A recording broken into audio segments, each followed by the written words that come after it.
PPMA ने सैयद तारिक शाह जामोट जे सौट सैयद इमदाद Shah जामोट GDA में शमूलियत जो ऐलान करे छॾियो। मटियारी MISS न्यूज़ जे रिपोर्टर नवीद ख़ासखेली मूजिब ग्रैंड डेमोक्रेटिक अलायंस सिंध जो सदर सैयद सदरुद्दीन शाह राशिदी मटियारी जे सियासी समाजी अॻवान सैयद इमदाद शाह जामोट जी दावत ते जियंदल कोट पहुतो। उन मौके ते पाकिस्तान पीपल्स पार्टी जे अॻवान ऐं PPMA ने सैयद तारिक शाह जामोट जे सौट सैयद इमदाद शाह जामोट पीपल्स पार्टी खे अलविदा चई GDA में शमूलियत जो ऐलान कयो। उन मौके ते सैयद इमदाद शाह जामोट जो चवण हो त पीपल्स पार्टी हाणे अवामी पार्टी नाहे रही, पार्टी हाणे बादशाह सलामत खे ख़ुशि करण वारनि जी पार्टी बणिजी वई आहे। उन करे असां अॼु दोस्तनि सां गॾु GDA में शमूलियत कयूं पिया।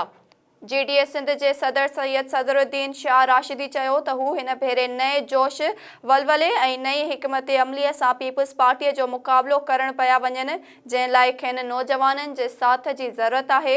सैयद इमदाद शाह जामोट जी शमूलियत सुठो साउण आहे। हिक सवाल जे जवाब में सदरुद्दीन शाह राशिदी जो चवण हो त इमरान ख़ान कॾहिं बि असेंबलियूं न टोड़ींदो।